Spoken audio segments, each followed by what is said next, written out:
c'est Rosine Branly qui nous reçoit dans son cabinet, très joliment décoré, je dois reconnaître, très astrologiquement, avec c'est une sorte de musée, avec du tarot, avec des mains, des boules de cristal, enfin, une sorte de musée de la voyance. J'ai toujours pensé qu'effectivement, il fallait recevoir les clients dans un décor approprié. Faut les mettre, là, vous les mettez carrément dans l'ambiance. Hein, oui, parce que c'est ce que j'aime bien, c'est les symboles qui m'habitent, c'est ce que j'aime. Je suis très dans le symbole de toute manière. Et puis je reçois aussi beaucoup de cadeaux symboliques. Donc, oui, faut les mettre quelque part. Oui. Et puis là, il y a toute la limite. Il y a la limite de votre savoir. Le client voit que vous avez beaucoup lu. Vous avez des valises en plus. Voilà, donc il y a toute la bibliothèque de Rosine, là, enfin une partie en tout cas, qui vient à l'appui qui vient montrer qu'on n'est pas uniquement dans une voyance, ça spontanée, qu'on a lu, qu'on a appris des méthodes. Et puis il y a l'ordinateur évidemment aussi, qui fait des calculs, enfin. Tout y est pour. Et en plus, on a même. Alors là, on a même le prix de la consultation qui est indiqué d'office. Mais également, on est tenu de faire. Oui. C'est un de mes copains voyants qui m'a dit qu'il fallait le mettre. Et même, je devrais extraire la TVA et montrer. Voilà. Mais dans quelques jours, si ça vous intéresse, nous avons un. C'est-à-dire, c'est mardi prochain. Nous avons un interview vous savez, du responsable de l'INAD, l'Institut National des Arts Divinatoires. Oui. Donc on va l'interviewer, si vous voulez discuter avec lui, si vous avez du temps, je crois que vous êtes assez bouqué. Mais c'est l'occasion de voir un peu le travail de cet institut qui existe déjà depuis pas mal de temps, qui essaie de réguler un peu les activités dans ce domaine. Donc, vous avez aussi l'équivalent aux États-Unis de cet endroit?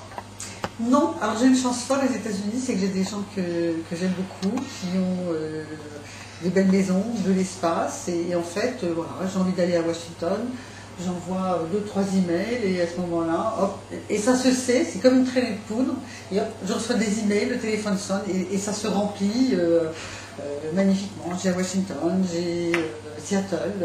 Donc vous êtes itinérante en tant qu'astrologue là-bas. J'aime bien. Mais vous avez quand même probablement quelques petites affaires que vous emmenez avec vous et qui. Moi, c'est mon ordinateur, mes cartes, mes éphémérides. Voilà, en fait, c'est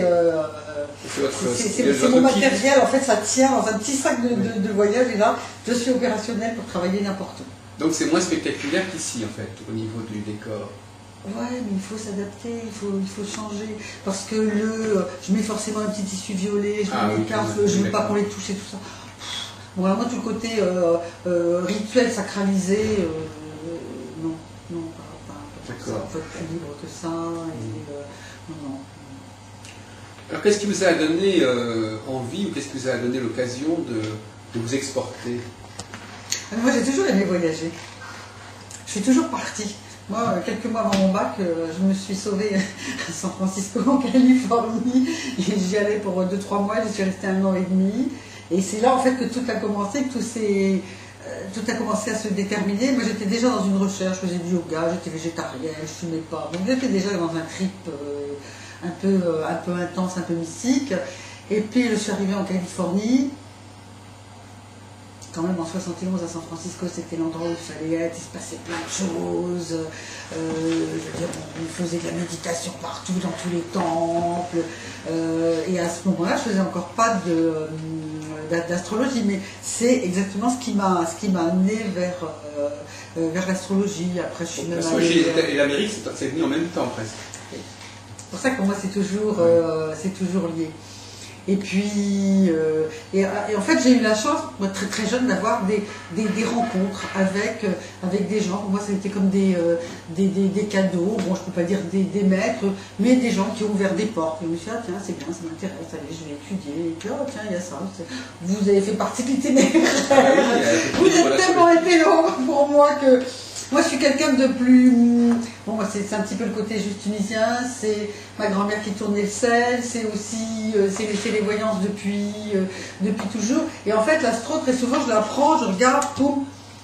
Et en fait, ça me permet, même si j'ai une très bonne formation avec Jacques Berton, bien du basique, du solide, mais c'est vrai que parfois, moi, je m'en sers comme d'un outil de, tiens, je regarde le thème, j'ai une sensation, hop, voilà, ça y est, c'est... donc tout le côté hyper technique, moi, quand je discute avec des copines astro, c'est ce qui est carré, machin... Moi, je trouve que c'est déjà assez riche, on a déjà assez de beau matériel comme ça, sans avoir besoin d'être hyper pointu. J'utilise les cartes, je lis les énergies, je m'occupe de l'aura, je fais plein d'autres choses qui fait que c'est une espèce de mélange qui me plaît, qui me passionne. Et en fait, moi, ce qui me plaît, c'est les gens, leur vie.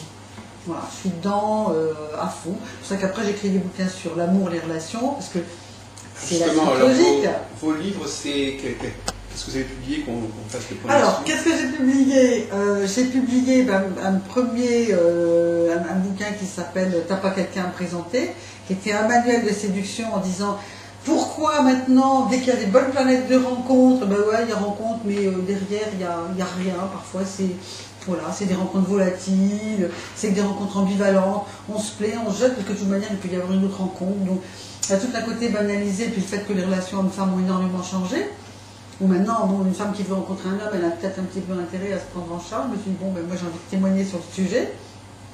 Après, toutes les rencontres sur Internet sont arrivées, donc j'ai écrit Qui est sous ma couette, les garçons et les filles, parce que c'était les portraits de tous les prototypes que l'on peut rencontrer. Bon, où effectivement, il y a à la fois le thème astrologique, mais il y a aussi les profils des gens qu'on rencontre. Après, qu'est-ce que j'ai écrit? Bon, là, un bouquin plus personnel, mon fils est parti et je me suis fait un syndrome du nid-vide. Du coup, il a fallu que j'écrive un bouquin parce que la mère Jules, elle s'en est pris un vieux coup et qu'il fallait, justement, j'ai préféré écrire le bouquin plutôt que de le coller à mon fils.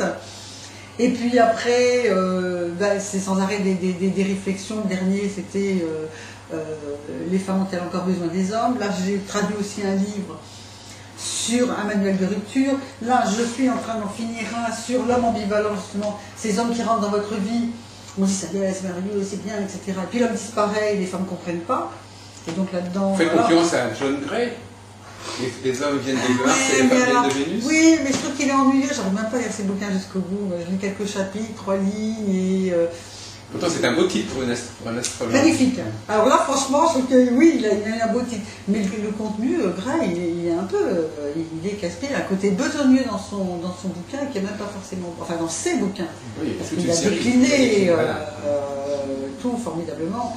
Et c'est vrai que, bon, pour moi, l'astrologie, c'est un excellent outil de connaissance. Je veux dire, bon, les problèmes d'engagement, etc. On est là dans un thème, c'est bien. Même des moments où la personne est inaccessible. Alors c'est vrai que de temps en temps, je veux dire, par exemple, hier j'avais en consultation une jeune femme, elle voulait absolument ce mec, elle disait mais non, il n'est pas prêt, il est machin, truc, le mec était en plein Uranus, Pluton, pas prêt, mais je le veux, comme si un homme était une poupée Ken ou Barbie, mais bon. Je suis là. Mais c'est exactement ça, non, donc j'ai dit, ben non, je suis désolée, c'est hors de portée. Ça marche pas. Chercher autre chose, travailler sur votre attitude. Donc, je veux dire, c'est vrai qu'à ce niveau-là, bon, l'astro, c'est quand même un très bon outil. Vous auriez pu ouvrir une agence matrimoniale. Mais je le fais. Ah bon, d'accord. Moi, je fais matchmaking, je fais des dîners. Oui, donc moi, je suis très impliquée dans les relations, dans les rencontres. Je fais même du coaching amoureux, je fais du suivi, où je reçois des emails de voilà, avec mon mec, on est là, etc. Alors, je me sers autant d'astrologie que parfois de bon sens et d'expérience. C'est vrai qu'à force de vivre à Paris, en milieu urbain, on devient un petit peu plus cynique et réservé sur l'idéal amoureux et que finalement on est obligé de casser un peu des rêves de petites filles parfois et de remettre les pieds sur terre. Est-ce que vous avez un site aussi? Oui, j'ai un site. Alors comment s'appelle ce site? rosenegrenier.com. Je veux dire de quoi il parle. Enfin, c'est surtout un site de relationnel. C'est un site. Non, c'est un site, justement, je suis en train de m'occuper de le traduire un petit peu en anglais. C'est un site pour dire ce que je fais. J'ai un blog où je dois avoir 3 bricoles. Bon, je suis pas encore... C'est qu'à la limite, comme j'ai énormément de rendez-vous, je suis déjà... Enfin, je suis moins occupée à développer que si, par exemple, j'avais un moment de creux, je m'occuperais probablement tout de suite de développer. Là, je suis très préchargée en rendez-vous. Donc la demande, est-ce que vous avez identifié la nature de la demande de votre clientèle vous concernant? Oui, c'est vrai que... Est-ce que c'est le relationnel justement, ou pas forcément? Est-ce que c'est le prévisionnel, ou est-ce que c'est Alors, effectivement, il y a le prévisionnel qui est important. D'ailleurs, c'est marrant parce que dès que les gens prennent le petit papier pour noter, qu'est-ce qu'ils notent? les dates? Les événements, les dates, les événements. Voilà. Futur. Voilà, futur, absolument. Voilà. Ça, c'est le truc. Donc, le petit papier, il y a, allez, 4 mots, 4 dates. Mais tout le côté où on met des réserves sur le travail qu'il y a à faire, etc., en général, C'est squeezé. Oui. On est dans un monde de facilité. Hein. Oui, exactement. Ou parfois, quand on leur donne un choix à faire en disant, ben voilà, telle option, ben ça va être ça, et telle option, ça va être ça, ils n'aiment pas bien. Ouais. Et vous parliez de vos rêves de petite fille, hein, si j'ai bien compris tout à l'heure. C'était quoi alors, vos rêves de petite fille? Ah ben moi, j'en ai pas de petite fille, j'étais déjà très Non, riche. ce sont plutôt les Moi, mes filles. rêves, c'était voyager, c'était déjà des choses sur le plan spirituel, donc, mais le rêve de j'ai marié et j'aurai plein d'enfants, non, c'est marrant. Ah non, mais je pensais pas ça du tout. Non, les rêves de petite fille. Enfin, pas de Ah, moi, petite fille. c'était bouger, voyager, explorer le monde. Ouais, c'est ça. C'était ça. Ouais. Ouais. Et c'est vrai que je suis assez comblée. Ouais. De ce côté-là. Dès que je reste un petit peu trop à Paris, je pars. Parce que je trouve que Paris est une ville très absorbante et qu'on a besoin d'aller ailleurs. Là, à la fin du mois, je vais aller nager avec les dauphins. De se ressourcer alors. Ça y est, je suis rallumée, je suis hyper contente d'être une journée d'immersion avec les dauphins. Voilà, c'est un grand bonheur. Vous êtes de quel signe? Sagittaire ascendant Lion. Sagittaire ascendant Et vous? Lion. Ouais. Bélier, Bélier Cancer. Alors, je voudrais... Sagittaire aussi, je me souviens, Jacques. Oui, alors en effet. Oui. Enfin, je Vous suis... êtes deux, les Pour moi... Capricornes chez vous? Oui, peut-être. De toute façon, vous savez, je ne sais pas si vous le savez, moi, je ne suis pas très branché sur le thème astral, Non, et surtout sur le signe solaire. Donc, si vous voulez, à la limite, ça me renvoie à une époque bien ancienne. Oui. C'est vrai que les voyages jouent un rôle important dans ma conception de l'astrologie, puisque pour moi, je dirais presque pour caricaturer que l'astrologie nous parle essentiellement des déplacements. Des mouvements, quand les choses se mettent en mouvement au niveau mondial, quand les choses bougent, à mon avis, c'est là qu'on sent la patte astrologique. Et justement, c'est l'occasion, puisqu'on a l'occasion de vous poser la question que je pose souvent, mais qui va peut-être vous déconcerter, c'est-à-dire de quoi traite l'astrologie?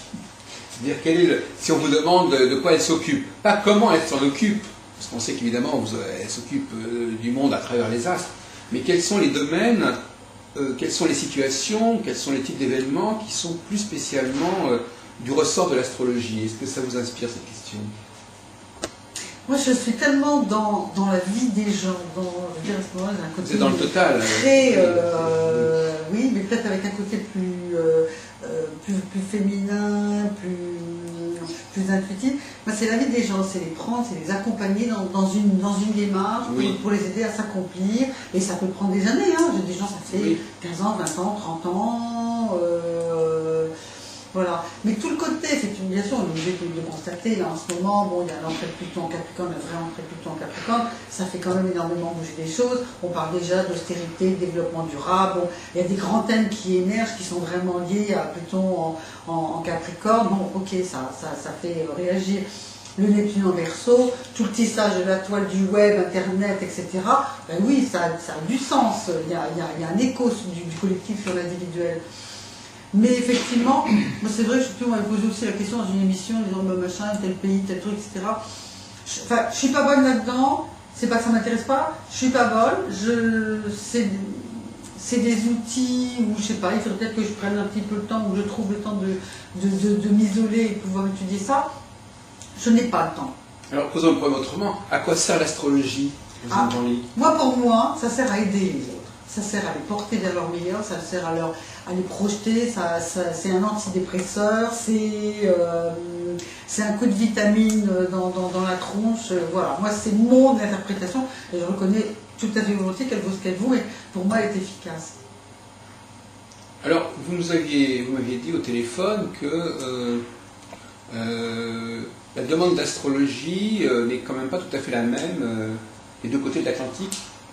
Non, c'est vrai. Les Américains ont tendance à utiliser ça, mais même les Anglais, c'est ce côté anglo-saxon de... Voilà, l'astrologie, c'est un outil pour avancer. Et c'est pas le fatum. Je veux dire, comme par exemple, en France, je veux dire, tiens, bon, attention, voilà, pour l'enfant, il y a un risque de grossesse. Ah ben parce que c'est écrit, alors ça va arriver.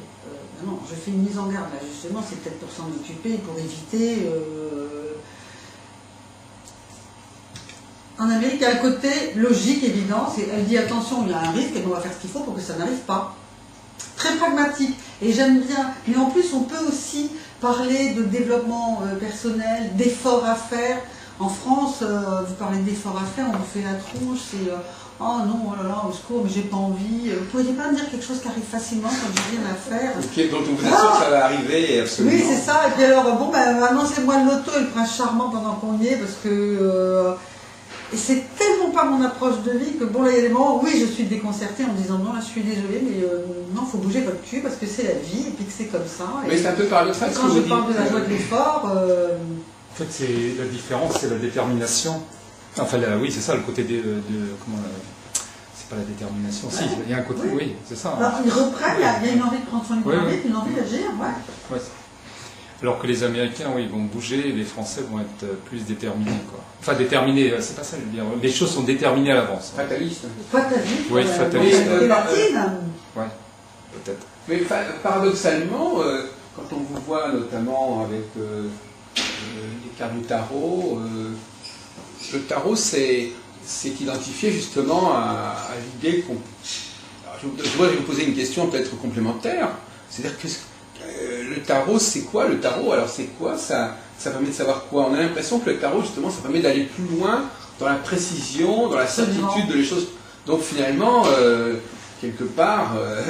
vous essayez quand même de répondre aussi définitivement possible aux questions qu'on vous pose. Ah oui, absolument. Oui, donc... Absolument, mais en leur donnant l'option, c'est vous bougez, vous prenez les choses en main, vous laissez couler.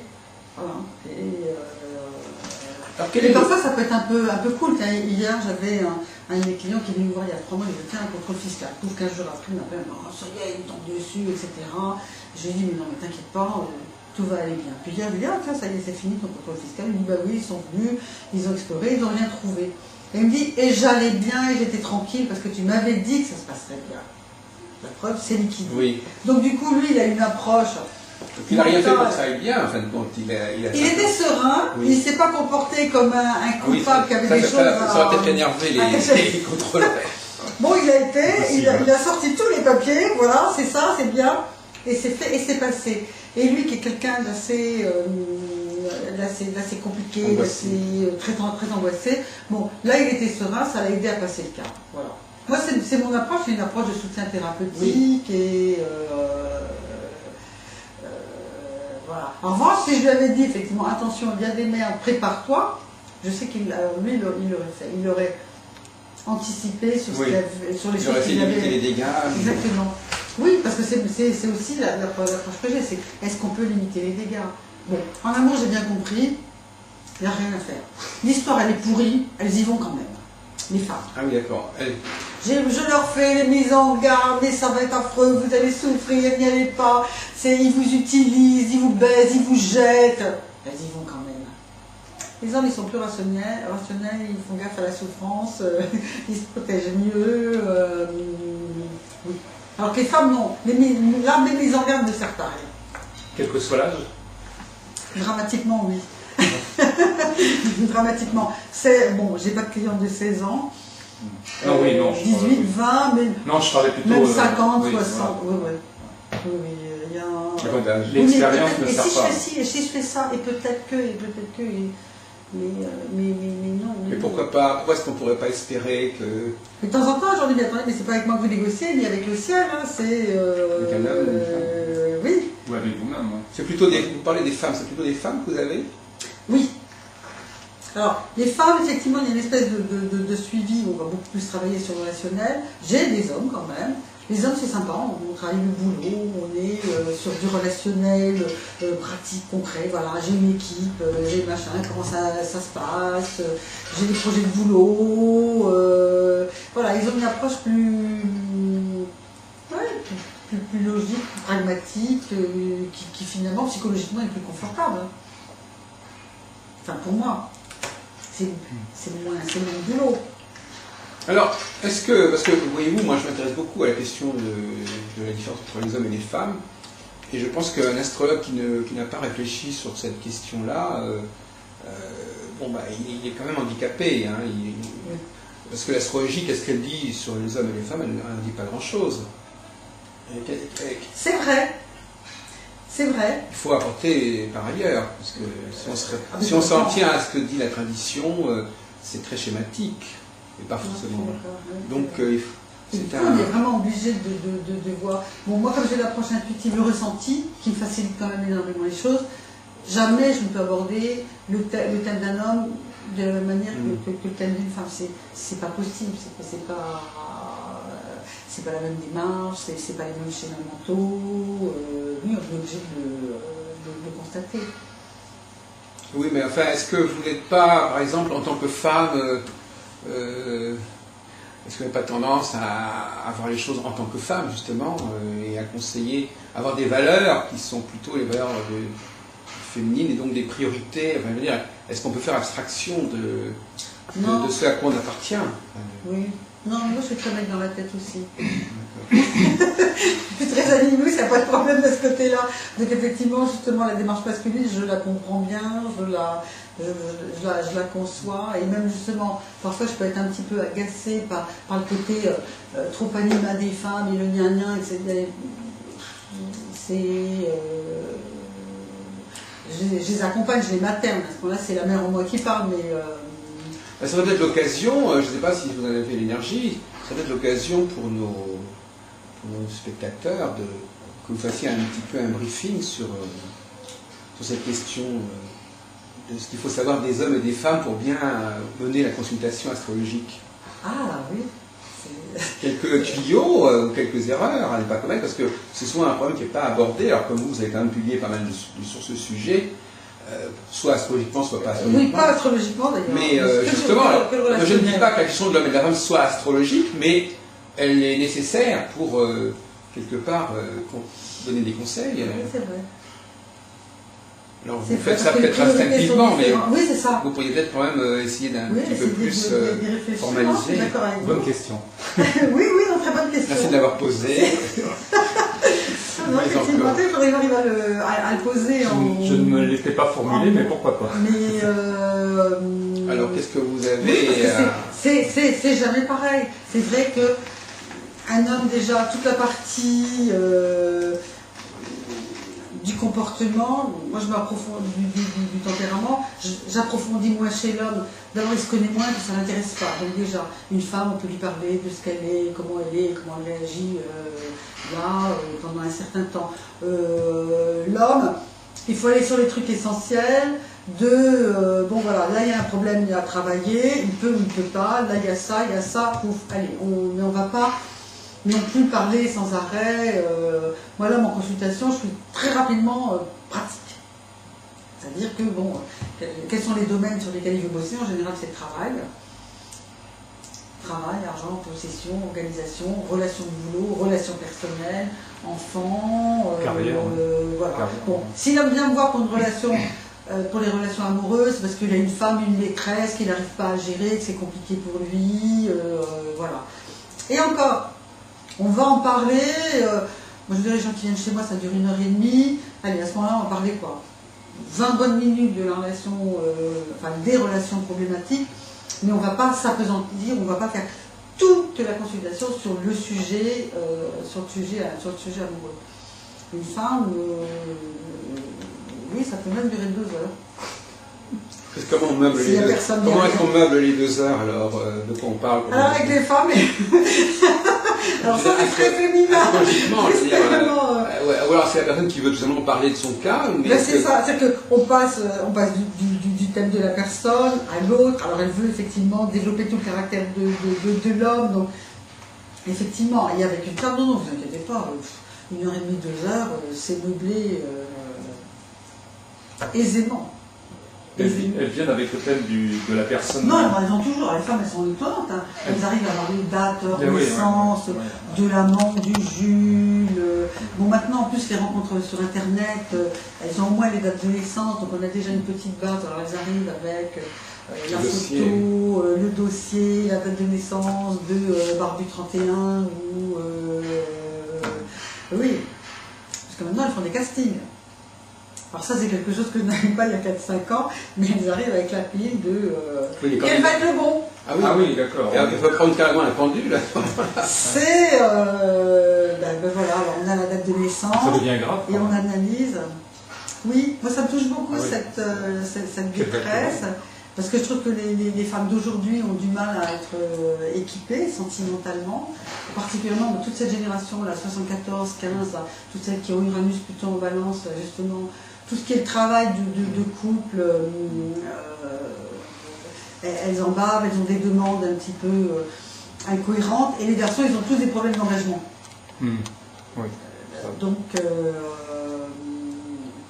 Alors justement, sur cette question d'engagement, alors est-ce que vous pensez, attendez, je vais changer, est-ce que vous pensez qu'il faut bien choisir la date du mariage, par exemple?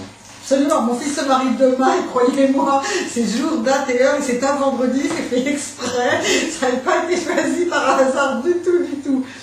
Oui, parce que justement, alors j'ai eu par exemple des dates que j'avais déconseillées et qui ont été quand même appliquées, parce que c'était pratique, la belle-mère, le machin, le traiteur et tout ça, on n'a pas changé la date.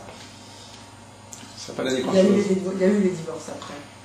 Absolument. Oui, mais bon, c'est pas. Aujourd'hui, les divorces, il y en a tellement que. Il faudrait beaucoup pour tirer des conclusions. Moi, là, je suis un peu sceptique parce qu'il y en a tellement. On donner toutes les chances au couple. Oui, d'accord. Oui. Non, mais je suis d'accord. Non, je ne remets pas en cause le choix de la date. Je veux dire, c'est difficile de tirer une conclusion. Ah oui, non, c'est vrai. Il faudrait oui. les deux thèmes, plus la bonne date de mariage, Oui. effectivement. Il faudrait beaucoup de cas, quoi. C'est vrai qu'on ne vit plus tout à fait comme autrefois. Je veux dire, au niveau du statut du mariage, du divorce. Sur les cycles. C'est plus le divorce à l'italienne. Non, c'est vrai. Mais moi, je sais par exemple, quand mon fils a rencontré sa copine. Sa fiancée. Oui, sa fiancée, à l'époque, il avait quoi, 16 ans, et il était ma fiancée, il a rencontré la femme de sa vie. Et il y a encore. Ça fait 10 ans qu'ils sont ensemble, il a 26 ans. Et il s'est marié maintenant. Il n'a pas passé la trentaine encore. Ah, pourquoi c'est un cap critique, la trentaine? Oui, pour moi, oui. Enfin, de critique, de changement, c'est le cycle. C'est Saturne. Oui, c'est Saturne, le cycle saturnien. Ouais. Et bon, ça détruit pas forcément les couples, mais il y a des changements. Quoi. Non, justement, pas d'accord. Si, ça dépend, oui. Est-ce qu'au niveau prévisionnel, parce que quand même le relationnel, c'est aussi quelque part le prévisionnel. Est-ce que vous pouvez indiquer des moments qui vont être difficiles, ou des caps difficiles à passer dans le couple? Des annonces. Disons attention, période pourrie, il y a 3 mois, il faut tenir le coup, ou là la relation, ça y est, terminée, c'est plus la peine de se battre, elle se bat quand même, mais bon, c'est perdu d'avance. Mais alors qu'est-ce qui vous permet justement là, par exemple, quelles sont les, entrons un peu plus dans la technique, quelles sont les configurations qui vous permettraient de dire que c'est terminé? Qu'est-ce que ça veut dire astrologiquement? C'est toujours, ça bouge tout le temps. Donc, c'est un ensemble, voilà, exactement. Mais au tarot, on pourrait dire quelque chose est terminé, mais en astrologie, on a l'impression que tout le temps est relancé. Enfin, j'ai toutes mes techniques. Même aussi, je veux dire, par exemple, sur le plan de la lecture de l'aura, en général, je sors le thème, je ne regarde pas, voilà, je le pose. Et puis je commence avec ma lecture énergétique. Et récemment, c'était intéressant, j'avais un monsieur, alors lui, il avait carrément mis une ligne de coupure là, sur le chakra du cœur. Je me suis dit, ça, vous le voyez, ça? Je sens. Vous le sentez? Je sens sous... Vous percevez une présence? Je sens la rupture. Là, donc, j'avais fait un gros travail avec une femme chamane.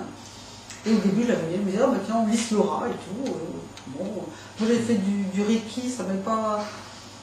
Je sentais trop de choses, c'était trop perturbant. Mais en même temps, quand j'ai commencé à travailler avec ma chamane, où on est à une distance, on ne touche pas le corps de la personne, et on est là, tout à coup, je commence à me dire, tiens, c'est marrant, il y a des boules, il y a des sacs à dos, sur le cœur, il y a des fers à repasser, il y a bon, tout un tas de sensations très imagées, mais qui sont.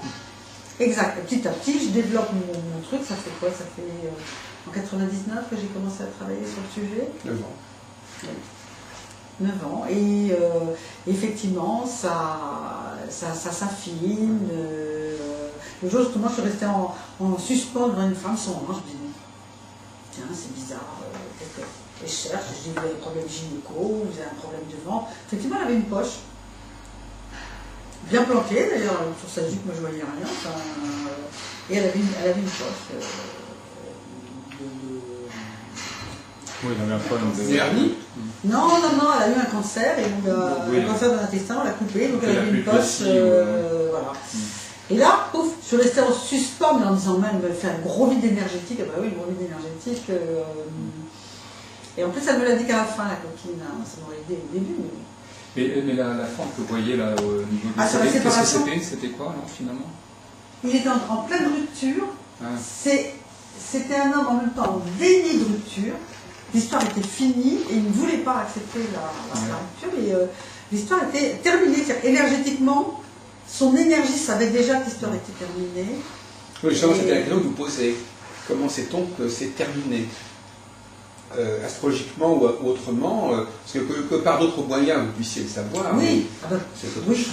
C'est vrai qu'à chaque fois c'est toujours, c'est tout le magma, c'est l'énergie, c'est les cartes, c'est le thème, c'est voilà, c'est tout cette espèce de mélange. Oui. Effectivement, Dargo, il est aussi, parce que je l'ai connu, j'ai rencontré, il est assez. Il dit bon, c'est terminé, voilà, c'est fini, c'est terminé. Ah, il dit ça comme ça. Oui, mais il se base sur des. Souvent, c'est Saturne qui est en cause. Mais simplement, après, on se base sur une psychologie, parce qu'effectivement, comme disait Jacques, les planètes tournent et reviennent. Saturne fait un cycle, mais pourquoi on pourrait dire que ça, à la fin du cycle, ça va recommencer, par exemple, hein, on pourrait dire des choses comme ça. Il va y avoir un passage. Et donc, si on parle de rupture où c'est terminé, ça veut dire qu'effectivement, on passe à autre chose, quoi. On passe à autre chose. Moi, j'ai aussi du mal à comprendre ça, parce que je me dis, bon, mais ça veut dire que en fait, c'est pas un cycle, c'est pas un cercle, c'est une spirale, quoi. Par contre, il y a une question que je poserai qui est un petit peu provocatrice. C'est-à-dire, est-ce que finalement, au fond, l'astrologue ne peut pas décider, effectivement, de dire que c'est terminé? Non pas parce que c'est vrai, mais parce que dans la vie, effectivement, ça peut être une bonne chose de changer, d'arrêter. Mais vous, c'est-à-dire qu'en fin de compte, c'est simplement une philosophie de la thérapie en disant, voilà, bon, quand on n'a qu'à faire, au fond, bon, je vois bien que cette expérience que vous avez vécue, la corde est un peu usée, allez hop, on change. Oui. Même si l'astrologie ne le dit pas explicitement, ou même si on pourrait chipoter en disant, on va pas faire de l'acharnement thérapeutique, alors on dit voilà, bon ben voilà. Et puis inversement, on peut dire aussi à quelqu'un, ah mais si vous avez de nouvelles perspectives qui se présentent, qu'elles soient indiquées ou pas astrologiquement, c'est toujours difficile à dire, parce qu'il y a toujours des configurations. Absolument. Donc les configurations, on leur donne de l'importance ou pas. Hein, on se polarise dessus ou pas. À l'astrologue, vous lui dites, et dans les 3 mois, qu'est-ce qui va se passer? Bon, bah, il va essayer de trouver une configuration, et cette configuration, il va lui donner évidemment une importance peut-être démesurée et excessive par rapport à son importance relative. C'est-à-dire que bon, voilà, il va attendre qu'il y ait un petit clignotant là qui se présente. La première configuration un petit peu importante, il va s'accrocher dessus, et puis il va dire, bon, bah, voilà, vous allez démarrer là-dessus. C'est-à-dire que finalement, on a l'impression quand même que l'astrologue a une certaine latitude. Alors on tombe dans la question du coaching, c'est-à-dire est-ce que vous êtes parmi des astrologues qui prennent leurs responsabilités, qui prennent des initiatives, qui disent voilà, bon bah pour cette personne-là, bah, moi je trouve que c'est peut-être mieux que vous arrêtiez ou que vous repreniez, mais et l'astrologie n'est parfois qu'un prétexte ou ne fait qu'étayer ou que confirmer, mais je veux dire. Alors vous faites parole des astrologues qui sont très distanciés par rapport à ce qu'ils disent, ou au contraire, qui s'impliquent. Voilà, vous vous mouillez. Je me mouille totalement, mais alors là, puis j'assume. Oui. Mais je trouve que ça limite les dégâts, paradoxalement. Quand on est dans le fameux débat subjectivité, objectivité, beaucoup d'astrologues qui vous disent attention, voilà, ne projetez pas, bon, mais en fait. Il faut être un peu dans le concret, c'est-à-dire de ce qu'on ressent. Bon, un astrologue, il peut parler que de ce qu'il sait, de ce qu'il comprend, de ce qu'il ressent. Oui, il ne peut pas des responsabilités, oui. Oui, mais moi je trouve que on a un petit peu ces clients ou ces consultants, les gens qui viennent me voir une fois, je sais qu'on n'a pas la synergie, on ne va pas travailler ensemble, on n'a pas... d'accord, je vais voir la personne une fois, elle n'entend pas mes mots, elle ne comprend pas ma dynamique, je suis obligée moi de changer mon vocabulaire pour que la personne me comprenne, je sens que bon, allez, il faut ramener pour que ça passe bien, je sais que ce n'est pas des gens qui vont être avec moi. Et puis il y a des gens qui s'assoient, c'est clair, c'est fluide, et on commence... Il faut confiance quelque part. Et ça roule. Moi j'ai des gens maintenant depuis 30 ans. Et où ça roule, je les accompagne, je vois, et c'est un bonheur, il y a une compréhension, et... c'est devenu bien une suivi. thérapie, là. Oui, Ça, ça prévente. ah oui, alors, moi je suis au téléphone, par email... Non, mais il faut une synergie, je pense, sinon ça marche pas. Oui. J'ai expérimenté ça, moi, avec celle qui travaillait avec Bertrand, comment elle s'appelait Monica Calvin, oui. J'étais pas bien du tout, je suis allé la voir, au bout d'un quart d'heure, elle m'a dit bon, c'est pas la peine de continuer, vous repartez parce que là ça va pas. Elle n'était pas bien non plus, Oui. et donc ça passait, rien ne passait. Ah oui, très honnête en fait. Oui. Oui, d'ailleurs, elle m'a dit je vous prends rien, mais c'est pas nécessaire de continuer parce qu'on n'arrivera à rien. Oui, quand il n'y a pas d'échange. Ah oui. Ben, il y avait échange, mais ce qu'elle me disait, je le savais, et je l'attendais ce qu'elle m'apporte plus, elle m'apportait rien, parce que j'étais très mal. Quoi. Oui. Et donc elle l'a vu assez rapidement. Puis elle était très mal, hein. C'était une phase aussi, je ne sais plus ce qu'il y avait eu, mais peut-être des phases astrologiques qui étaient aussi... Oui, non, mais parfois il y a des gens, on ne s'intonise pas. Non, mais là, franchement, je pense que c'était un moment. Je pense que c'est une personne avec qui j'aurais pu m'entendre, parce que je l'avais rencontrée à d'autres occasions, mais là, c'est un moment où elle n'était pas bien et moi aussi, et ça n'a pas fonctionné. Quoi. Mais c'est vrai qu'elle était très honnête, ouais, parce qu'elle aurait pu, je sais pas, avoir une autre attitude. Oui, c'est mieux. Oui, c'est mieux, bien sûr, j'ai apprécié. Hein, moi aussi, ça m'arrive de me dire, bon, ça va pas. Oui. Si, moi je suis venu là, je veux rester. Ah, les gens On va s'accrochent. boire une tasse de thé, on discute, et puis on fait plus une consultation, ça ne marche pas. Donc on va pas rester à faire de l'acharnement, à essayer absolument de concilier. D'ailleurs, ce qui peut être paradoxal, c'est que moi j'ai des personnes que j'aime très moyennement et avec lesquelles techniquement et intuitivement ça marche, alors qu'il n'y a pas l'affect, et des personnes que j'adore et qui doivent être des amis, et avec lesquelles, dans ce que je peux leur apporter, ça marche moyennement. Oui. Et je sais, moi j'ai une copine que j'envoie chez une autre parce que, je sais pas, on est trop proches, on s'aime beaucoup, mais puis elle n'aime pas ce que je lui dis, ça ne lui convient pas du tout. Mais ça se voit dans les thèmes, je pense. On voit s'il y a des accroches possibles ou pas, quoi. Enfin, si les thèmes sont complètement différents ou rien ne passe, moi, je suis pas astrologue, mais ça m'arrive de tomber sur des thèmes où je n'ai rien à dire. Je comprends rien, quoi. Enfin, je vois rien à dire.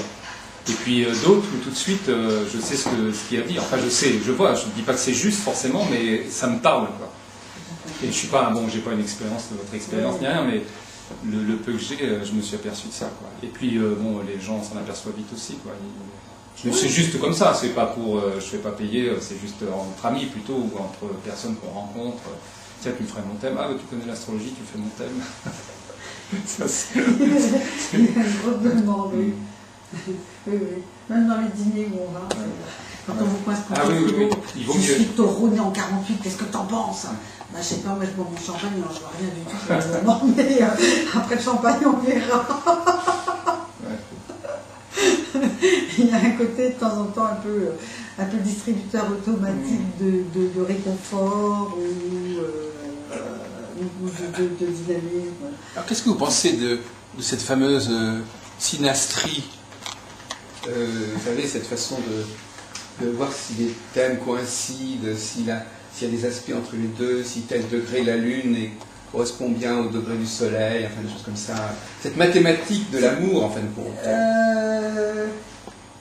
Ça marche pas mal. Bon, en revanche, effectivement, quand il y a des thèmes qui, par exemple, au contraire, trop bien, mais on peut très très bien s'entendre avec la personne, mais comme avec un frère. Et à ce moment-là, effectivement, il n'y a plus une espèce de confrontement ou d'affrontement. Je veux dire, pour qu'il y ait amour, il faut qu'il y ait aussi des choses un peu... Donc là, vous attachez d'importance à la théorie des aspects, les bons, mauvais aspects, ça revient toujours un petit peu, non? Alors moi, je suis très... comment dirais-je, direct. Alors les trigones, tout ça, je trouve pas ça très très efficace. Les oppositions, Oui, non. Moi, c'est vraiment les planètes qui tombent vraiment sur les planètes de... Les conjonctions. Des conjonctions. Mais il y a des bonnes et des mauvaises conjonctions, ou des planètes qui s'entendent entre elles, ou c'est comment ça se Oui, passe? par exemple, vous avez... Saturne sur Vénus, par exemple. Voilà, exactement celle que j'ai. Oui, tout à fait. Celle-là, on sait qu'il va y avoir une frustration, que ça ne marchera pas et qu'ils ne vont pas arriver à coller émotionnellement. Oui. Et donc vous pensez que, on va entrer un petit peu dans l'idée qu'on se fait de l'origine de l'astrologie, enfin, vous pensez que dans notre psychisme, on a comme ça, parce que comparer, par exemple, imaginez que vous avez deux personnes qui ont toutes les deux 40 ans et vous comparez leur thème natal, donc ça veut dire qu'elles ont engrammé en elles des données mathématiques, en tout cas des données très précises, c'est-à-dire qu'elles ont Saturne à 12 degrés du Scorpion, et puis l'autre à sa Vénus à 14 degrés du Taureau, et puis on va automatiquement... Enfin, est-ce que vous avez réfléchi sur le présupposé que ça implique? C'est-à-dire que nous aurions dans la tête une sorte qu'il y ait des niveaux de connexion et que ça marche pas, oui, absolument. Nous aurions un psychisme extrêmement précis, extrêmement complexe. Complètement. Qui serait précis que les phéromones. Qui serait aussi précis que le thème natal. Bon, le thème natal serait ne serait-ce que le miroir de la radioscopie de notre structure psychique. Absolument. Et c'est pas par hasard. Moi, je vois par exemple des jeunes femmes qui vont rencontrer un scorpion, elles rompent avec leur scorpion, elles rencontrent encore un autre scorpion, et puis elles rencontrent encore un autre scorpion, qui est toujours à peu près genre le scorpion du 28-29 octobre, et un petit peu comme si bon, il y a quelque chose à gratter, et qu'elles vont faire une espèce de schéma répétitif, genre ben voilà, moi je suis attirée, ah mais je l'ai vu dans ses yeux, et puis pouf, on regarde le thème, et bingo, ça ressemble énormément au précédent, ou encore au précédent. Alors ça, des schémas répétitifs comme ça, j'en ai régulièrement, on est en train de dire, vous ne pourriez pas explorer un peu, sortir de vos schémas? Oui, moi j'aime les blancs à mèche, bon d'accord, mais encore, vous n'avez pas envie de choses. Et en fait, non, il y a comme une espèce de schéma intérieur, c'est comme les hormones. C'est pareil, il faut faire un travail énorme sur soi pour arriver à pas toujours aimer le même genre d'homme et oser explorer les sentiers battus. Et oui, alors, moi je peux faire en fait presque de l'astro de statistiques, puisque j'ai énormément de cas. Donc, clic, mais ça, en plus j'ai une bonne mémoire pour les thèmes, même parfois j'oublie le nom des gens et je serre la main et je me dis, ah oui, ça celle-là, elle est balance de 57, clac, le thème se met dans la tête, je suis en train de dire, elle s'appelle comment? Elle s'appelle comment? Donc effectivement, il y a énormément de cas, et il y a effectivement des situations un petit peu répétitive en disant, ok, voilà, cas connu, donc elle va faire ça, et elle va le répéter. Oui, vous en prie, non, et ça c'est pas toujours, ou c'est très fréquent, ou c'est... C'est très très fréquent. Très fréquent, oui, ça m'étonne pas. On est quand même attiré par toujours un peu le même genre de personnes, puisqu'on a des problèmes qui sont... On est bien déterminé quand même. C'est une preuve de l'astrologie, ça, en fait. Si on peut le dire. Empirique. Non, c'est une preuve de l'astrologie. Le fait qu'on soit attiré sans le savoir par quelqu'un qui a une configuration. Parce que c'est frappant. Moi, je veux dire, bon, j'ai des personnes qui viennent me voir, elles n'ont pas forcément, enfin, c'est pas forcément des fanats d'astrologie. Moi, les gens viennent me voir par bouche à oreille, par cooptation. Il y a même des gens qui me disent, je ne sais pas ce que vous faites, mais ma copine Nathalie m'a dit de venir vous voir, vous allez m'aider. Mais je n'ai aucune idée de comment vous travaillez. Bon, d'accord.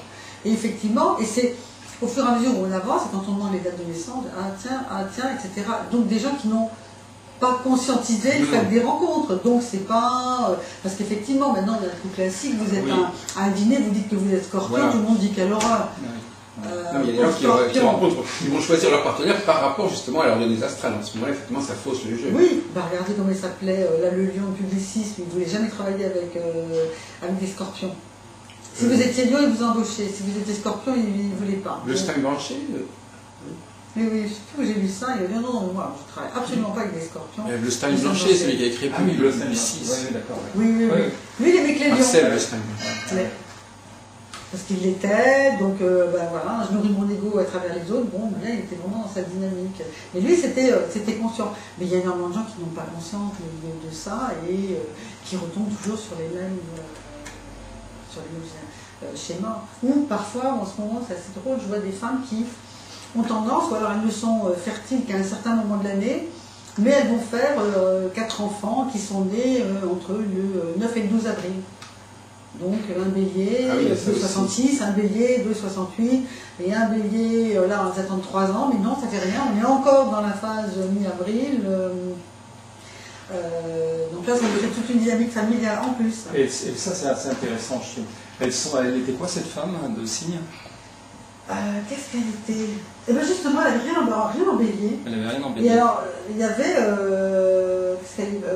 Verseau, oui, un mélange de Verseau et de Cancer, mais elle avait un vide de bélier. Ce qui était étonnant, parce que le vide de bélier, en fait, il était rempli par ses fils. Et le mari était Vierge. Ouais. Il n'y avait pas de bélier non plus chez Père. Non, non. Il y a un, comment il s'appelle, de Lille, Didier Casti, qui a fait une étude sur les couples, enfin les thèmes simplement solaires des gens qui sont en couple, et il a remarqué que il y avait une majorité de gens qui étaient assez proches, quoi, c'est-à-dire bélier avec poisson. Avec quelqu'un d'un signe proche. Ou le même signe ou un signe proche.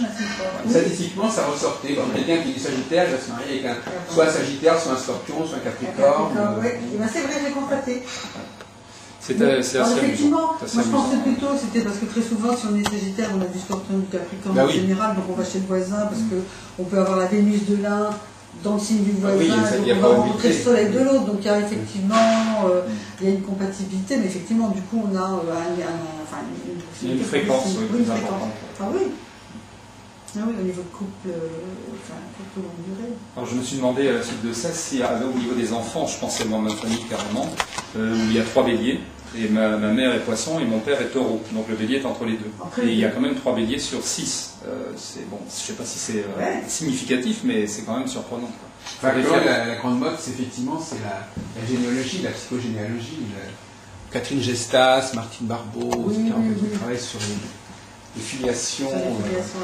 Là, sur Télé-Providence, actuellement, on a le thème d'André Malraux qui était avec ses parents, tout ça, qui est étudié. Mais même chez Gauquelin avait travaillé là-dessus, sur ce qu'il appelle l'hérédité planétaire.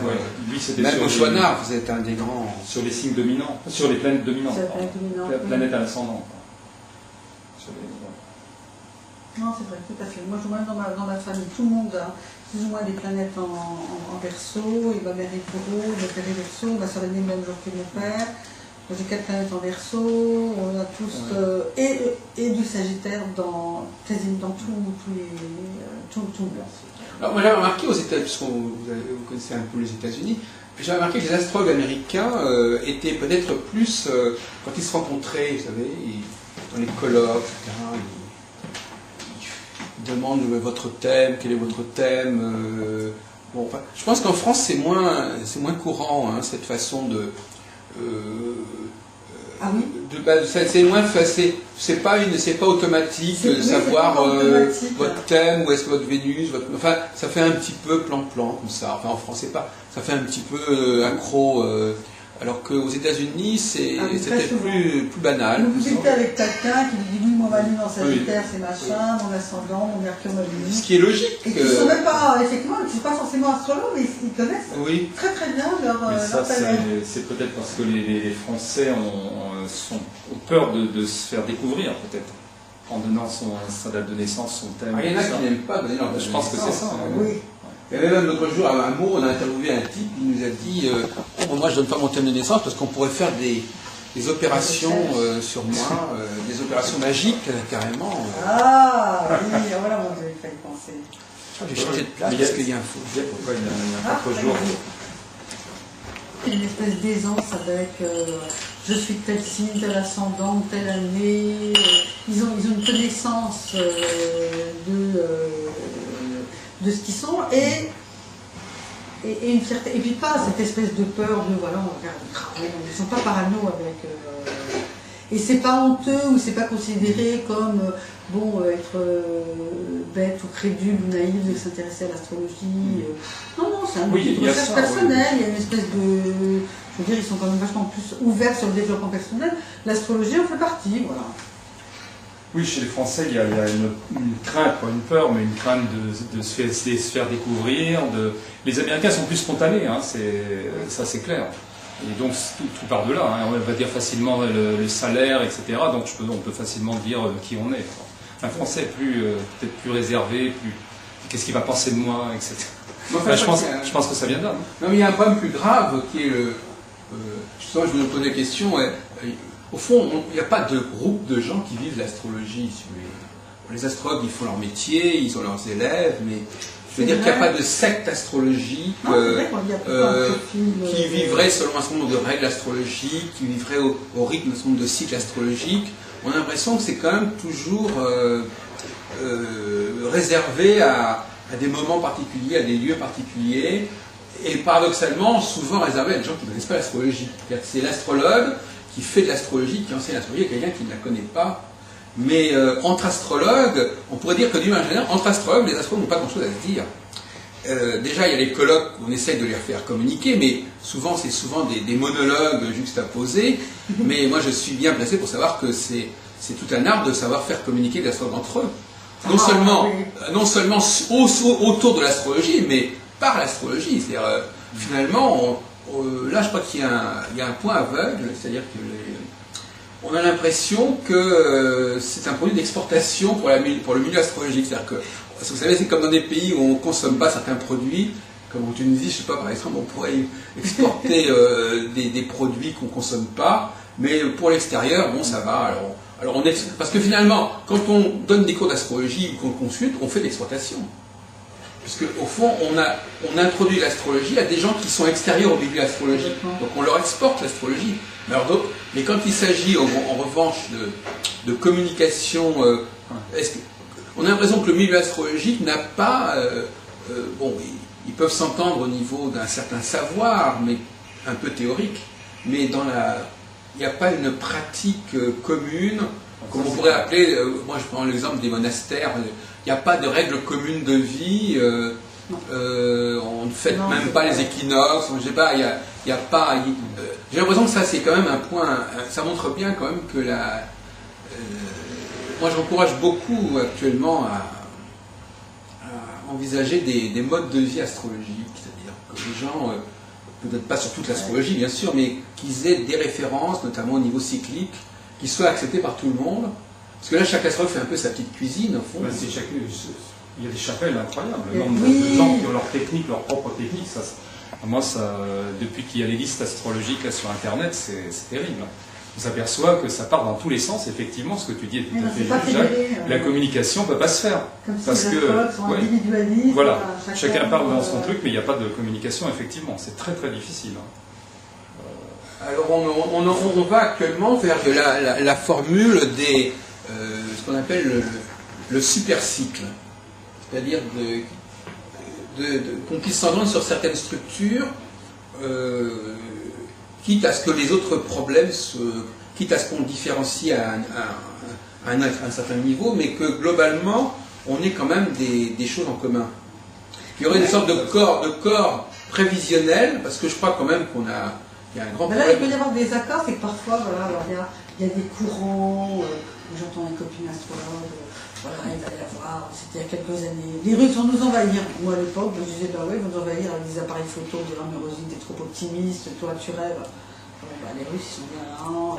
Après, qu'est-ce qu'il y avait? Il va y avoir l'éclipse. Je dis, bah oui, je me rappelle d'une jolie éclipse quand j'étais petite, on était à l'école, on a mis les lunettes, on a regardé. Bon, c'était. Voilà, moi, je suis désolée, je ne suis pas catastrophiste. Ça fait 30 ans que je me fais traiter d'optimiste et 30 ans que, a priori, les catastrophes que je ne vois pas n'arrivent pas effectivement. Donc, mais il y a effectivement des grands courants de. Bon là, je sais pas, effectivement, c'est bientôt la fin du monde en 2012. Donc il y a des fins du monde catastrophistes. Moi, je suis désolée, je ne suis pas dans ce courant catastrophiste du tout. On parle de fin du monde en 2012. Ah bah oui. Bah, on en a non, eu, pas 2012, c'est les Mayas, mais les astrologues c'est ça. de toute façon, ils attachent la difficulté. La prochaine décennie va être terrible, là, à entendre certains astrologues. Oui. Oui. C'est... oui, non, c'est une décennie de transformation, ça c'est clair, mais maintenant, terrible, oui, peut-être. Oui, mais catastrophiste, de façon globale et générale, on dit quand même de mieux en mieux. Il y a des tas de choses auxquelles on a accès, auxquelles on n'avait pas accès avant. C'est plus dur pour certains et c'est meilleur pour d'autres, mais comme depuis toujours. Oui, oui, oui. Comme le fait qu'il y a plus de guerres maintenant, mais non, il y en a toujours une quelque part, Exactement. deux quelque part, et Non, c'est vrai.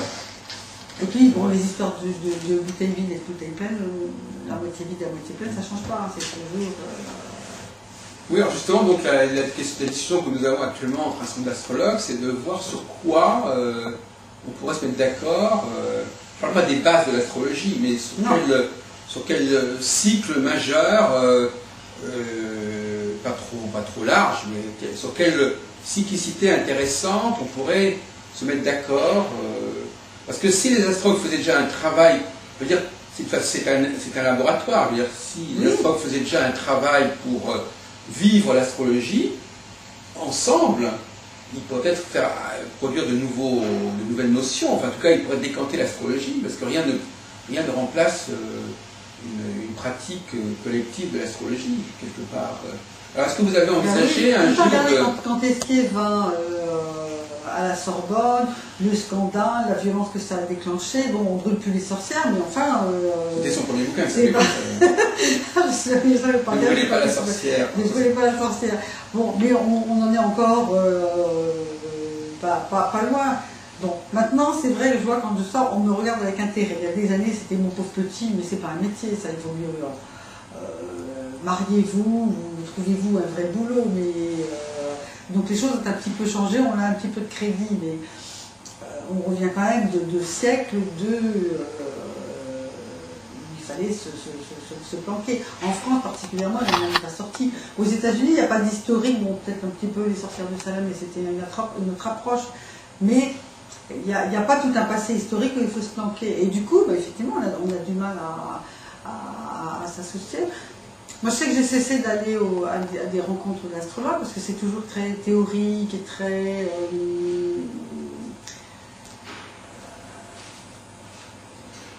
détaillé, très technique. Et bon, c'est pas ma sensibilité. Et, voilà. C'est-à-dire que, voyez-vous, il y a un paradoxe ici, parce que moi je suis a priori pour un sujet extrêmement simple, mais le travail de simplification et de décantation est compliqué. En fin de compte, c'est comme... avant de... Parce que, ou bien on garde l'astrologie telle qu'elle est, et bon, à ce moment-là, mais si on veut effectivement la réformer ou la faire avancer, il y a un travail intellectuel à faire qui déboucherait effectivement sur des choses simples. La simplicité, la complexité peut déboucher sur la simplicité, je veux dire, et la simplicité sur la complexité. Donc effectivement, aujourd'hui, s'il faut faire le tri, le ménage en astrologie, forcément il faut des dates de discussion, il faut que les gens confrontent leurs positions, et puis petit à petit, peut-être qu'on va arriver à quelque chose. Parce que si on veut tout de suite à la simplicité, ça veut dire qu'on laisse les choses telles quelles. Oui, la simplicité, ça veut dire qu'on prend les choses comme elles sont, puis voilà. Ouais, non, il y a besoin encore de travailler. Voilà. Moi, je sais que je continue à bosser de façon pratique, concrète, et de voir des choses qui se répètent. Donc, à force de les voir se répéter, je les valide. Par exemple, au fil des années, j'ai appris à devenir très prudente avec Jupiter, parce que Jupiter, parfois, ça peut être un vrai salaud. Oui, oui. Bon, voilà, parce qu'effectivement, dans tous les trucs de tradition, mon Dieu, Jupiter qui arrive, c'est merveilleux, c'est magnifique. Et avant, c'était, ah mon Dieu, au secours, Saturne arrive, tous aux abris, et ben non, pas pour tout le monde. Donc, c'est vrai qu'à force de pratiquer, on aperçoit, tiens, bon, voilà, ça marche comme ça, etc. D'où la difficulté de mettre des bases, parce que c'est vrai que dans les ouvrages de base de l'astrologie, les traités, c'est vrai qu'on a tout ça, quoi. Jupiter, c'est une bonne planète, harmonique, etc. Le grand méchant, Saturne. Mais on s'aperçoit effectivement dans la pratique que c'est pas le cas. Tout dépend de sa position dans un thème, etc. Donc c'est vrai que c'est pas simple de trouver une base commune, un tronc commun. Et puis il y a aussi des problèmes comme au Parti socialiste, de leader, de chapelle, et chacun veut être le chef. Et oui, parce que parfois on a parfois l'impression que c'est assez amusant. Enfin, je ne sais pas ce que vous en pensez. On a parfois l'impression que, par exemple, quand on parle de la justification de l'astrologie, on veut que ça justifie mon astrologie. Oui. Si ça justifie l'astrologie du voisin, ça ne m'intéresse pas. Donc, même si on arrivait à démontrer que quelque chose est vachement puissant en astrologie, oui, mais c'est pas mon astrologie, donc j'en veux pas. C'est les astrologues eux-mêmes qui seraient là pour chipoter en disant oui, mais cette astrologie-là, ça vaut rien, ça sert à rien. C'est eux-mêmes qui se mettent souvent des bâtons dans les roues, les uns par rapport aux autres, parce que. Peut-être aussi s'il n'y a pas de vrai personnage charismatique.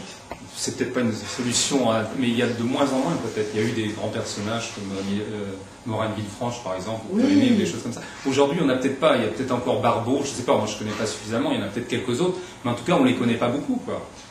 Non, c'est vrai. Barbeau, c'est un des. Enfin, je sais pas. Moi, bon, je suis pas. En plus, on a l'impression que l'astrologie est un grand moment, des grandes vagues dans les années 60-70. Oui, puis que maintenant. Maintenant, ça y est, c'est comme un beau petit soufflet qui. Ça a été les années intellectuelles, avec même dans la littérature, Jean-Paul Sartre, Simone de Beauvoir, c'était les années 70, et peut-être des astrologues. Et puis maintenant, on a l'impression qu'il n'y a plus vraiment de gens qui se détachent. Ah oui, des gens qui veulent. Mais est-ce que vous suivez de près les débats en astrologie, ce qui s'écrit sur les forums, sur les sites? Donc, je suis désolé de vous dire, non, mais il faudrait quand même savoir, à partir du moment où vous ne suivez pas, oui, alors justement, bon, je ne veux pas mettre en avant, enfin, je veux dire, c'est vrai que si vous ne lisez pas ce qui se passe, si vous attendez que ça apparaisse dans un bouquin ou je ne sais pas quoi, aujourd'hui, ce qui paraît au niveau des livres, c'est très peu de choses par rapport à la vie astrologique intellectuellement, c'est quasiment rien. Vous, par exemple, c'est déjà plus intéressant de voir ce qui se dit à la télévision astrologique, parce qu'il y a des choses qui ne seront jamais publiées, bien évidemment, mais qui sont là. C'est certain que si on reste à l'extérieur des débats qui existent, on peut évidemment dire qu'il ne se passe rien. Ça ne se passe pas de la même manière, effectivement. C'est vrai qu'à une époque, ça paraissait beaucoup plus, il y avait beaucoup plus de bouquins, il y avait des gens qui ont été plus en avant. On attendait, il y avait sans arrêt des nouveaux livres. Voilà, c'est ça. Alors c'est ça. Alors on reste sur ce compteur-là, sur ce signal-là. On dit tiens, il n'y a pas grand-chose, et on ne voit pas qu'il y a d'autres signaux où il se passe quelque chose. Moi, je serais un nouvel étudiant en astrologie. Effectivement, au niveau de la moi, je me demande s'il n'y a pas trop, justement, peut-être aujourd'hui, trop de moyens. Il y a une époque où il y avait le livre, qui n'est pas si ancienne que ça. Maintenant, il y a la télé, bon, c'est peut-être pas beaucoup au niveau de l'astrologie, il y a l'Internet, bien sûr, et il y a peut-être trop de choses, et justement, on ne voit plus de personnages émerger là-dessus, on sautait un peu, enfin pour moi, hein, peut-être, je ne veux pas dire, mais c'est comme ça que je le ressens. Oui, enfin écoutez, effectivement. Alors, est-ce que vous pensez, on va peut-être passer à la phase anglaise, oui. Je ne vais pas tout de suite dans quelques secondes, mais est-ce que vous pensez, pour terminer notre première période, est-ce que vous pensez que l'astrologie française est